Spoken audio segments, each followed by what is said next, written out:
तो राज्य कर्मचारी और पेंशनरों के डीए में 4% की बढ़ोतरी का ऐलान धामी की सरकार ने किया। सवाल उठने लगे कि यह फैसला सियासी है क्या। दरअसल जल्द ही लोकसभा का चुनाव और चुनाव को लेकर बिगुल बजने जा रहा है कुछ ही घंटों में। साथ ही कुछ महीनों में राज्य में निकाय चुनाव भी है। ऐसे में धामी सरकार के इस फैसले को निकाय चुनाव और लोकसभा चुनाव दोनों से जोड़कर देखा जा रहा है। चुनाव से पहले कर्मचारियों को सौगात दी गई। अब आने वाले दिनों में धामी सरकार के साथ ही बीजेपी को क्या इसका फायदा मिलेगा? विपक्ष में बैठी कांग्रेस ने इसी को लेकर सवाल उठाया, यानी सौगात पर सियासत। राज्य कर्मचारियों और पेंशनधारियों की बल्ले बल्ले, और दूसरी तरफ सरकार ने जो डीए बनाया, जब डीए बढ़ाया तो विपक्ष ने अपना पारा बढ़ाया। यानी सौगात से क्या मिलेगा 24 का लाभ। आज इसी मुद्दे पर करेंगे चर्चा। हमारे साथ जुड़ेंगे मेहमान, लेकिन पहले इस रिपोर्ट पर गौर करें।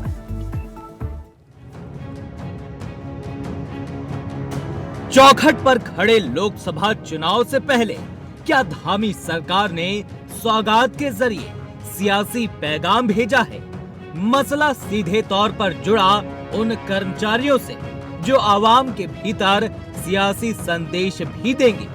जी, हम बात कर रहे हैं धामी सरकार के उस फैसले की जिसमें सरकार ने राज्य कर्मचारी और पेंशनरों के डीए में 4% की बढ़ोतरी का ऐलान किया है। आपको बता दें कि 2.5 लाख कर्मचारियों को इसका लाभ मिलेगा।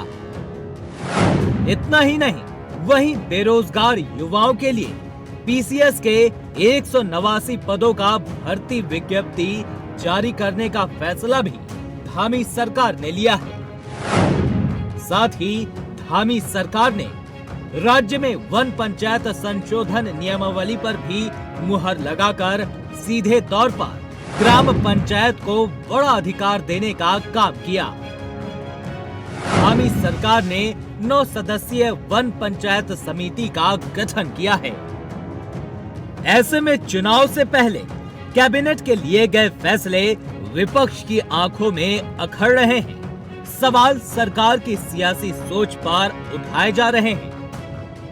आदरणीय मुख्यमंत्री पुष्कर सिंह धामी जी के कैबिनेट के द्वारा उत्तराखंड के विकास को लेकर के कई निर्णय लिए गए, और विशेष रूप से जिस प्रकार से वन पंचायतों को आत्मनिर्भर बनाने के लिए और सशक्त बनाने के लिए जो उसमें प्राविधान किए गए हैं, निश्चित रूप से उससे वनों को बचाने के का भी लाभ मिलेगा, और जो वन पंचायतें हैं वो भी सशक्त होंगी।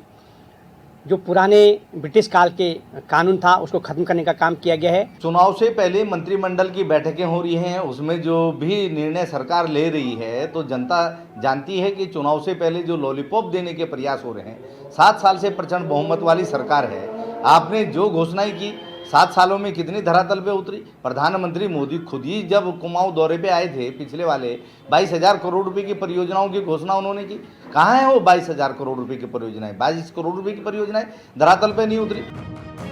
ऐसे में सवाल ये कि लोकसभा चुनाव से ठीक पहले धामी सरकार ने उत्तराखंड के 2 लाख से ज्यादा कर्मचारियों के डीए में 4% की बढ़ोतरी का जो दांव खेला है, उसका सियासी फायदा 2024 के चुनाव में मिलेगा। यानी कुल मिलाकर ये कहा जा सकता है कि अब आएगा होली के साथ चुनाव का भी मजा। इंडिया वॉइस के लिए देहरादून से तुषार गुप्ता की रिपोर्ट।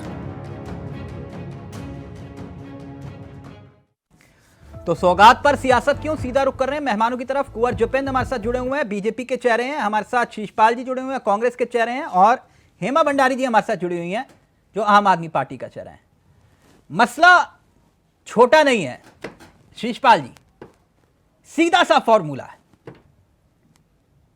सीधा सा फॉर्मूला क्या है कि 2.5 लाख कर्मचारी जिनका डीए बढ़ा है 4%, 2.5 लाख एक परिवार के सदस्य 4, लगभग 10 से 12 लाख की आबादी।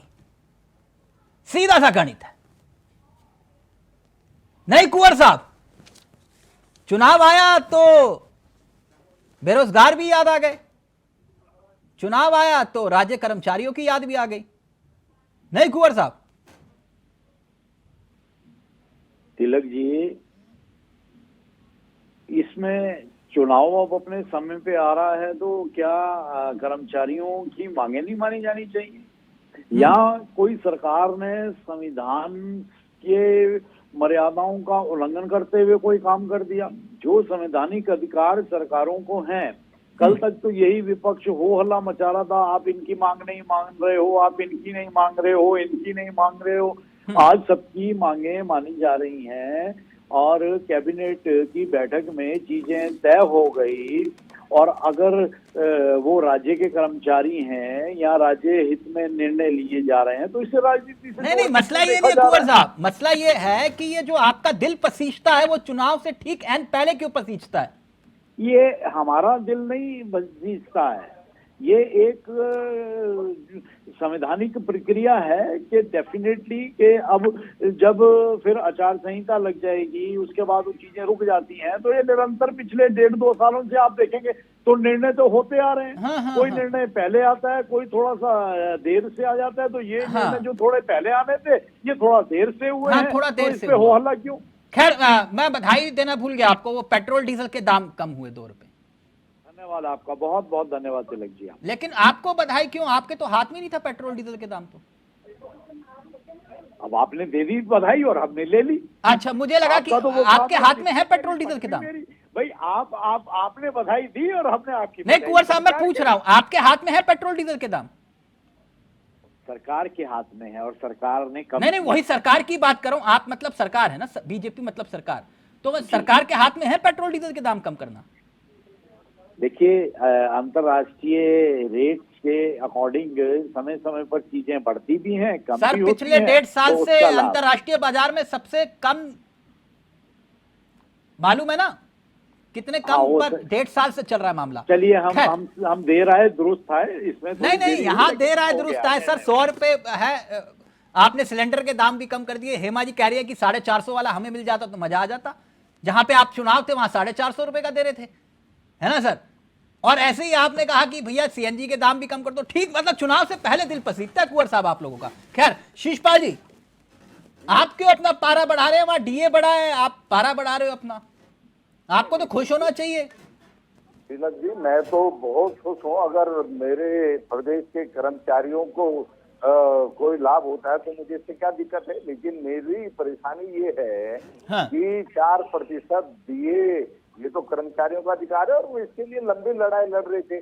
बहुत विलंब से जो है ये 4% डीए जो है बढ़ाएगा और इसके अलावा उनकी जो वेतन विसंगति की, पदोन्नति की, स्थानांतरण से संबंधित, पदनाम से संबंधित बहुत सी दिक्कतें हैं। उस पर तो सरकार जो है कोई समाधान निकालने के लिए तैयार नहीं।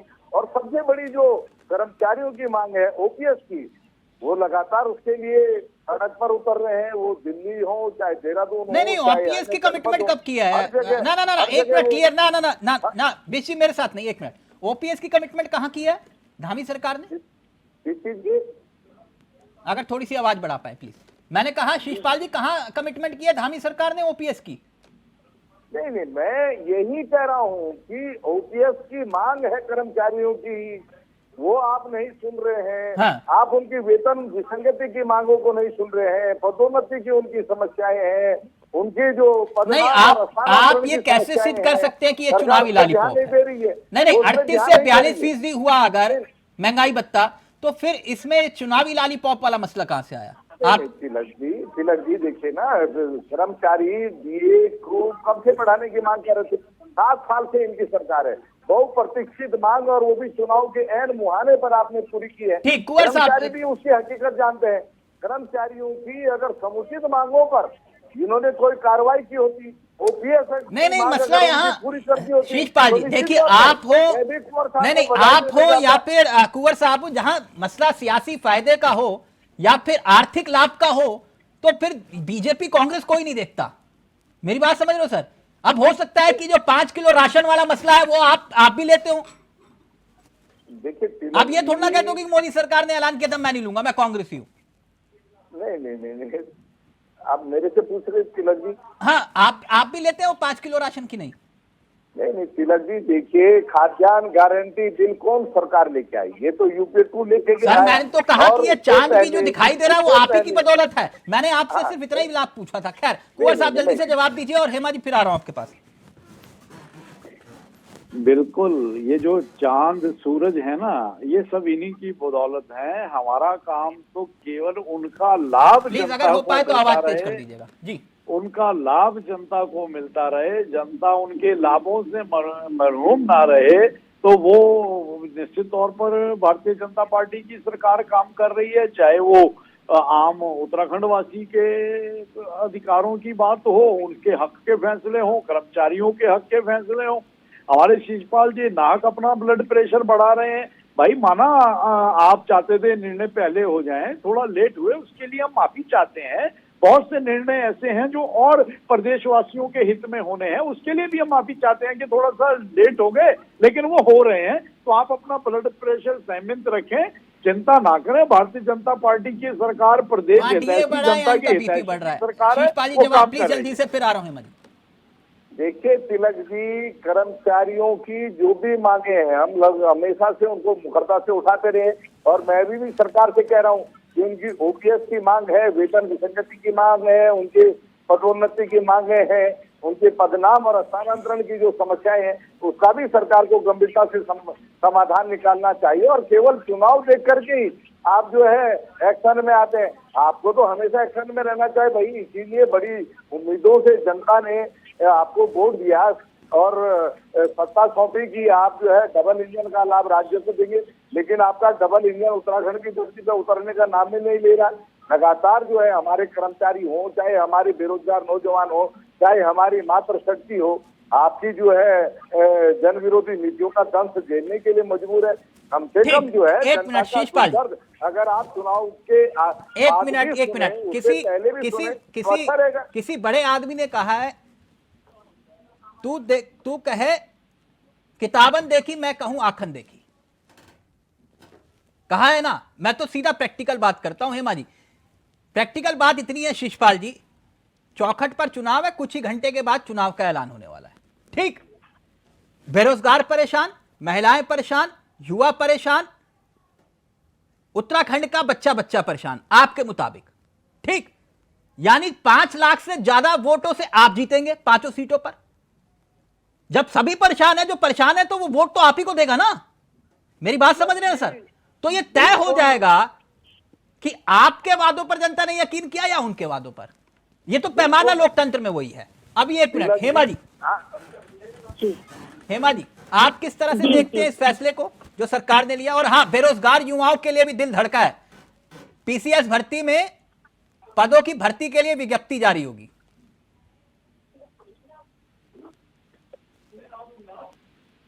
हेलो जी हेमा जी, मेरी आवाज आ रही है आपको? बिल्कुल आ रही है आपकी आवाज। अच्छा, वो क्या है ना कि चुनाव आया जादू का पिटारा लाया, तो वही आज जनता के लिए ये जादुई पिटारा खुलता है। क्योंकि जब जब चुनाव आते हैं तो विकास का इतना बड़ा पिटारा खुलता है कि जो है जनता को लुभाने के लिए, क्योंकि धरातल पर तो कुछ होना नहीं है। अब ये आप कह रहे हैं? बिल्कुल, धरातल पर जो जनता को आज सरकार जो गुमराह करने का काम कर रही है, क्योंकि पता है कि अब 1 महीना रह गया चुनाव को, और आचार संहिता लागू होने वाली है। आज से हम हो जाएगी, कल सुबह तक हो जाएगी। तो उससे पहले हम पिटारों की और पूरी घोषणाओं की, क्योंकि भाजपा जो है ना, एक तो चाहे वो केंद्र में बैठी मोदी सरकार हो या प्रदेश की सरकार, धामी सरकार हो, डबल इंजन की सरकार हो, हजारों करोड़ों रुपए की घोषणाएं जो जनता को भ्रमित करने का काम कर रही है, जनता को लेकिन आज जो जनता है ना वो जागरूक हो चुकी है, और जो 10 साल का हिसाब, पाई का हिसाब जानने के लिए आतुर है जनता कि 10 साल में क्या किया गया। आज पूरी घोषणाओं पर नहीं है कि पूरी घोषणाएं कर दी हैं चुनाव से पहले, ये सबको पता है। कोई दूध पीते बच्चे नहीं, अब जनता है, जागरूक जनता है आज। हाँ, मैं आपकी बात से सहमत हूँ हेमा जी। एक छोटा सा होमवर्क करना है आपको, मैं एक छोटा सा होमवर्क दे रहा हूँ आपको। आप गूगल पे जाइए तुरंत, अगर हो सके तो लाइव में मैं आपको ऑप्शन देता हूं। गूगल पे जाइए और खाली मुफ्त डालिए, बोलिए मुफ्त की सियासत, और गूगल में जाइए और उस पर कहिए कि घोषणावीर, और उसमें देखिए सबसे पहला चेहरा किसका आता है। हम तो करके दिखाते हैं। अगर घोषणा मैंने तो आपका नाम ही नहीं लिया। आप अन्यथा क्यों ले रहे हैं? मैं कह रहा हूँ एक बार चेक करके देखो गूगल पे आप। ये तो हकीकत है कि केजरीवाल जी जब वोट मांगने जाते हैं तो कहते हैं मैंने काम किया है, जो मैंने वादे किए हैं वो पूरे किए हैं तभी। और आज मुद्दा ये नहीं कि सरकार घोषणा क्या कर रही है, आज मुद्दा ये है कि हजारों करोड़ों के जो इलेक्ट्रो बॉन्ड के माध्यम से घोटाले हैं ना, ये कब खुलेंगे? क्योंकि 10 वर्षों के माध्यम से जो इन्होंने पूंजीपतियों से, उद्योगपतियों से जो उगाई का काम किया ना इलेक्ट्रो बॉन्ड के माध्यम से, भाजपा का तो स्पष्ट कहना है चंदा दो धंधा लो। तो ये सबसे बड़ा घोटाला है जिसने जो है पूरी पोस्ट के भाजपा की रद्दी ये जो मसला है ना, एक मिनट आप अपने बड़े नेताओं को सलाह दे सकते हो, बाकी आप लोगों को जो करना करो। ये मसला दो धारी तलवार है। अब एक मिनट हेमा जी, ये मसला दो धारी तलवार है। आप कहोगे कैसे? चलिए मैं मान गया आपकी बात की चंदा दो और धंधा लो वाला इन्होंने फॉर्मूला अपनाया, आप ही के मुताबिक मान रहा हूं। इनके पास सत्ता है, इनके पास पावर है, इन्होंने उसका इस्तेमाल किया। आप ये कह रहे हो, मैं नहीं कह रहा। लेकिन उसी फॉर्मूले के मुताबिक जनता को यह भी बताना पड़ेगा कि आप विपक्ष में रहते हुए, आज सरकार में नहीं हो, आपके पास पावर नहीं है, तो जिन्होंने चंदा दिया तो आपको क्यों दिया, यह भी तो बताओगे ना जनता को। ऐसा थोड़ी ना कि खाली उन्हीं का रिकॉर्ड जो है अपलोड होगा, आप ही का भी होगा मैडम, और शिषपाल जी का भी होगा। उदाहरण के तौर पर उनको 100,000 करोड़ मिले और उनको 99,000 करोड़, तो वो भी तो बताएंगे ना इनको 99,000 करोड़ किसने दिए।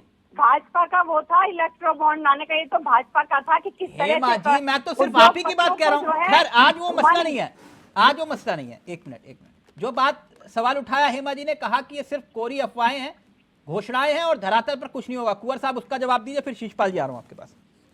ठीक है, ये ऐसा विचार करते रहे। भारतीय जनता पार्टी घोषणाएं करती है, घोषणाएं पूरी करती हैं। ये तो भगवान राम के स्थान को लेकर भी ये कहते थे कि भगवान राम के नाम पे आप हल्ला मचा रहे हो इतने वर्षों से, मंदिर कब बनेगा, मंदिर कब बनेगा, बन गया। अब इसी तरह से ये समझ लेना चाहिए कि भारतीय जनता पार्टी की सरकार देश के अंदर, राज्यों के अंदर जो घोषणा करती है वो पूरा करती है। किसी में विलम्ब भले ही हो, लेकिन ऐसा नहीं है कि कोई घोषणा की गई और वो पूरी नहीं हुई। घोषणा होगी तो उस पर काम भी होगा। ये भारतीय जनता पार्टी का सुशासन है, ये भारतीय जनता पार्टी का सरकार बनाकर काम करने का एक मुख्य ध्येय भी होता है कि जनता द्वारा चुनी हुई सरकार जनता के काम के लिए होती है। जो घोषणा की जाएगी वो घोषणा पूरी की जाएगी। इसीलिए आज पूरा देश माननीय प्रधानमंत्री जी की गारंटी के ऊपर यकीन कर रहा है। इनमें दम है तो ये भी कोई गारंटी लेके आए। देखते हैं कि इनकी गारंटियों के ऊपर देश की जनता भरोसा करती है या नहीं करती है। भारतीय जनता पार्टी में जो गारंटी दी जाती है वो पूरी की जाती है। एक मिनट कुंवर साहब, एक मिनट हेमा जी मसला डीए का था, सौगात का था। ये कुंवर साहब राम मंदिर का मसला कहां से ले आया बीच में? ये चुनाव थोड़ी ना हो रहा है, राम मंदिर पे वोट मांगेंगे आप। एक मिनट, हमने तो घोषणाओं की बात करी कि जो घोषणा होती है वो पूरी होती है। नहीं, राम मंदिर का फैसला कोर्ट ने दिया है। ये विपक्षी ताना देते थे, तो इनके ताने का जवाब नहीं, आज मसला राम मंदिर पे बहुत चर्चा हो गई, अभी आगे भी बहुत होगी मैं जानता हूं, लेकिन आज मसला कुछ और था। खैर आपको आपत्ति है शिषपाल जी और आपको आपत्ति है हेमा जी। अब कुंवर साहब जो हैं अपने 5 सांसदों के 5 काम गिनवाएंगे यहां पर, और नोट करिएगा हेमा जी आप भी और शिषपाल जी आप भी 5 काम। अब एक मिनट, हाँ पेंसिल लीजिए, आप भी लीजिए। हाँ कुंवर साहब जवाब दीजिए इनको, 5 साल में 5 सांसदों ने क्या काम किया आपके? एक सांसद का एक काम। उत्तराखंड के जो हमारे सांसद शिक्षा मंत्री थे, तो निश्चित तौर पर उनके नेतृत्व में देश के अंदर इतनी बड़ी एक शिक्षा नीति के ऊपर काम हुआ। उसी के बाद वो केंद्रीय मंत्री नहीं रहे थे। नहीं, सवाल केंद्रीय मंत्री वो किसी के स्वास्थ्य और तो नहीं, मैंने पूछा, आपने कहा उनके क्षेत्र का, उनके क्षेत्र की एक उपलब्धि बताइए। और रही उनके क्षेत्र की बात, तो आज हरिद्वार लोकसभा में आप अगर पिछले 10 वर्षों का काम देखेंगे उनके सांसद रहते हुए, तो आज हरिद्वार की तस्वीर बदली हुई है। आप भी हरिद्वार आते हैं, आपने पहले का भी हरिद्वार देखा, आज का भी हरिद्वार देखा, तो निश्चित तौर पर हरिद्वार हमारा एक धार्मिक शहर है, एक हमारी आस्थाओं से जुड़ा हुआ है। और क्या मतलब हेमा जी, या तो आप शोर मचा लीजिए या जवाब ले लीजिए। आपने सवाल उठाया, मैं वही सवाल देखिए। नहीं, एक मिनट, आपको आपत्ति है तो मैं आपके पास आऊंगा, आप नोट करिए। वो 5 काम गिनवा रहे हैं, आप लिखिए बस। अब उसके बाद अगर आपको ऑब्जेक्शन होगा तो मैं, हाँ, हरिद्वार के बारे में कुछ कह रहे थे, क्या बदलाव कुंवर साहब? हरिद्वार में कनेक्टिविटी को लेके योजनाबद्ध तरीके से पहले शहर का कनेक्टिविटी नहीं थी विकास हरिद्वार में। नहीं, बेहतर हुई है ना। आप भी देख रहे हैं कि आप भी पहले हरिद्वार आते थे, हम पिछले अपने माननीय सांसद के 10 वर्ष के कार्यकाल की आपको उपलब्धि अच्छा, आपने पूछी, कनेक्टिविटी वो हम ठीक है। बता रहे हैं। आप और दूसरे सांसद की एक उपलब्धि, इनकी भी दूसरी बता दें पहले। बताइए सर, बताइए। शहर की साफ सफाई और उसे अगर व्यवस्था को देखें और एक सौंदर्यीकरण को लेकर अगर हम देखें तो आज हरिद्वार की तस्वीर पुराने हरिद्वार से कहीं बेहतर नजर आती है। आप बताइए दूसरे कौन से सांसद महोदय का काम पौड़ी बताएं? जी के बता दीजिए। पौड़ी के हमारे सांसद निश्चित तौर पर उनके काम और जो समय समय पर संसद के अंदर उन्होंने अपने क्षेत्रीय मुद्दों को उठाया, राज्य के मुद्दों को उठाया। नहीं, वो कौन से थे वो तो जानना चाहेंगे ना। नहीं, अब देखिए क्षेत्रीय मुद्दों की तो अगर हम विस्तार से बात करें तो बहुत सी चीजें होती हैं। नहीं, कोई दिक्कत नहीं, विस्तार से करिए, मेरे को कोई दिक्कत नहीं, समय की कोई दिक्कत नहीं, बोलिए। देखिए, हमारे पौड़ी जनपद में और पौड़ी जनपद के बाहर भी हमारे जो धार्मिक स्थानों को लेकर, उन्हें चिन्हीकरण को लेकर, उनके विस्तारीकरण को लेकर, उनके सौंदर्यीकरण को लेकर निश्चित तौर पर हमारे दूसरी माननीय सांसद जी ने काम करे हैं। और जो जनहित के मुद्दों को लेकर समय समय पर, नहीं, वो तो मैं समझ गया, अंकिता भंडारी को आपने न्याय दिलाया, वो तो मैं समझ रहा हूँ, लेकिन आप तीसरे सांसद बताएं, किन के बारे में बताएं? नहीं, दो ही काफी थे जिनके आपने टिकट काटे, मैं बस इतना ही जानना चाह रहा था, इतना ही जानना चाह रहा था कुंवर साहब, जिनकी आप उपलब्धियां गिनवा रहे हैं उन्हीं के टिकट काटे आपने। हमने बताई, अब आप तीसरे बताइए, तीसरा किसकी? सर आप ही तो बता रहे हो रोड कनेक्टिविटी तो पूरे, फिर तो खंडूरी जी ने परिवहन मंत्री रहते हुए, सड़क परिवहन मंत्री रहते हुए, तब तो फिर विकास किया नहीं होगा सर।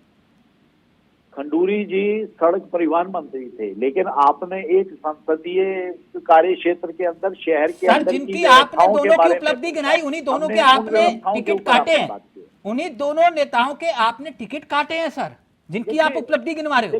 देखिए टिकट किसे मिला, शीशपाल जी जवाब दीजिए। ये एक अलग चीज है, लेकिन आप उससे उनकी भूमिका और उनकी कार्यप्रणाली पे तो प्रश्न चिन्ह नहीं लगा। सर मैं क्यों प्रश्न चिन्ह लगाऊंगा जब आपने टिकट ही काट दिए? तो प्रश्न चिन्ह तो जिन्होंने पैनल में बैठे होंगे उन्होंने लगाए होंगे। खैर, शीशपाल जी जवाब दीजिए। देखिए तिलक जी, भाजपा के प्रवक्ता अपने सांसदों की उपलब्धियां तब गिनवा पाएंगे जब उनकी उपलब्धियां हो। इनके सांसदों ने अपने क्षेत्र हित के, राज्य हित के कितने मुद्दे लोकसभा में उठाए, जरा ये बताने का काम करें। और केवल और छोड़िए आप, जो गांव इनके सांसदों ने गोद लिए थे उसके बारे में बता दें कि वो गोद लिए हुए गाँव में क्या क्या मूलभूत सुविधाएं इन्होंने विकसित की, आज तक तो उसका हिसाब किताब नहीं दे पाए। और जिन हरिद्वार सांसद की ये उपलब्धियां गिना रहे थे, वो तो हरिद्वार के जो उदासीन अखाड़े के संत थे, उन्होंने प्रेस कॉन्फ्रेंस करके देश के प्रधानमंत्री को पत्र लिख के खुद कहा था कि हमारे आश्रम की जमीनों को कब्जाने का काम ये कर रहे हैं। हरिद्वार के संत इनके विरोध में सड़कों पे क्यों उतरे थे, ये बताने का काम करेंगे। तो इनके सांसदों ने खेती अंकिता के माता पिता के साथ कब खड़े होकर के उनके दुख दर्द को बांटा, कब उन्होंने पेपर लीक प्रकरण के बेरोजगार नौजवानों के आंसू पहुंचने का काम किया, ये अगर बताएंगे।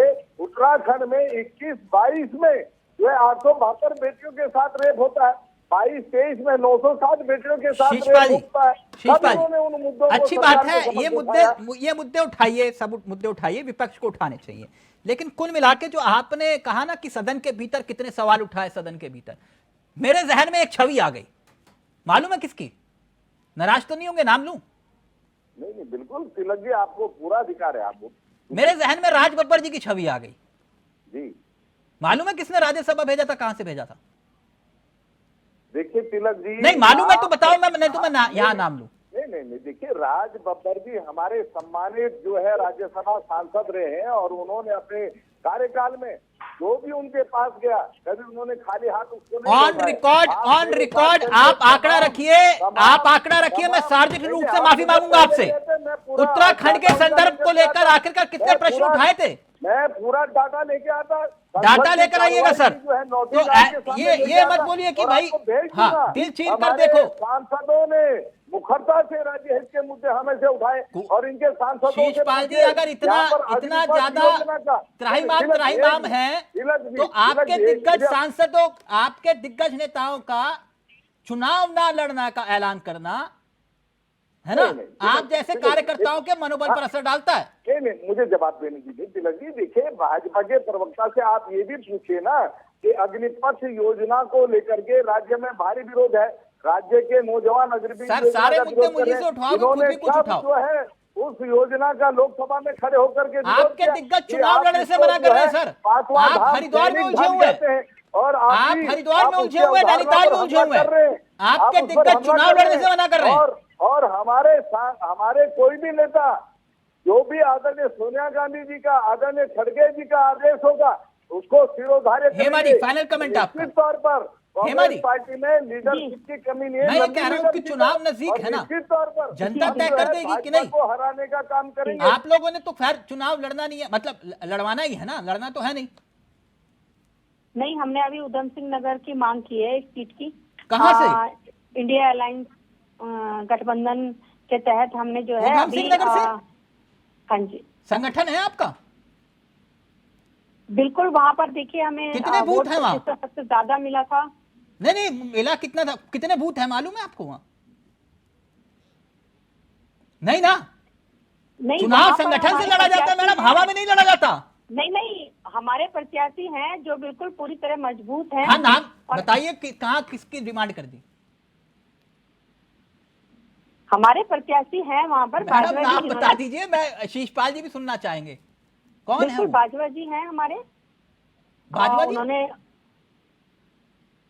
जी, शीशपाल जी, कोई खबर है आपको? वो कह रहे बाजवा जी ने दावेदारी की।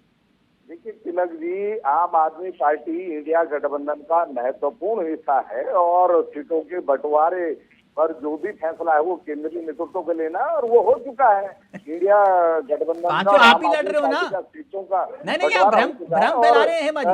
पांचों आप ही लड़ रहे हो ना? आम आदमी पार्टी ने उत्तराखंड में मुझे नहीं लगता कि कोई दावेदारी की है और अगर इनकी अगर कोई दावेदारी होगी तो हम निश्चित तौर पर उसे उचित फोरम पर रखेंगे। तो उसके तहत ही लड़ा जाएगा। नहीं, ठीक है, ओके। अगर हमने एक सीट की मांग, नहीं, ठीक है हेमा जी करिए, मांग करिए, अच्छी बात है। वहां मना कर रहे हैं, क्या पता किसी की लॉटरी खुल जाए।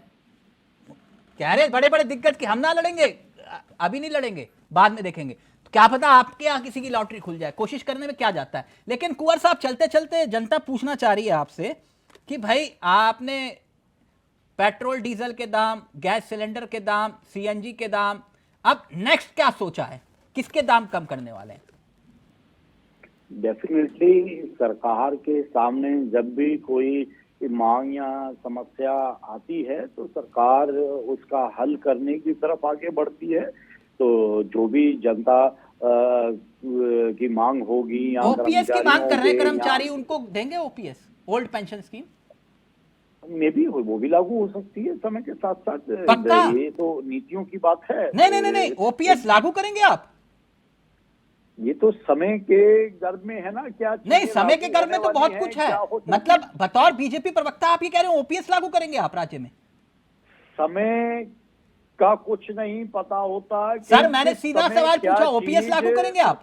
आज जो नहीं है वो नहीं है, कल क्या हो सकता है ये भविष्य बताएगा। हाँ, सब भविष्य वक्ता है सर। ठीक है सर, यानी ओपीएस को लेकर जो है आप डीए बढ़ाएंगे लेकिन ओपीएस नहीं। थैंक यू सो मच, बहुत बहुत शुक्रिया आपका शीशपाल जी, हेमा जी और कुंवर साहब। लेकिन हेमा जी कह रही है हम प्रत्याशी लड़ाएंगे उधम सिंह नगर से। मेरी शुभकामनाएं हेमा जी आपको, थैंक यू सो मच। सौगात पर सियासत क्यों, एक यक्ष प्रश्न है। नमस्कार, जय हिंद, जय भारत, जय उत्तराखंड।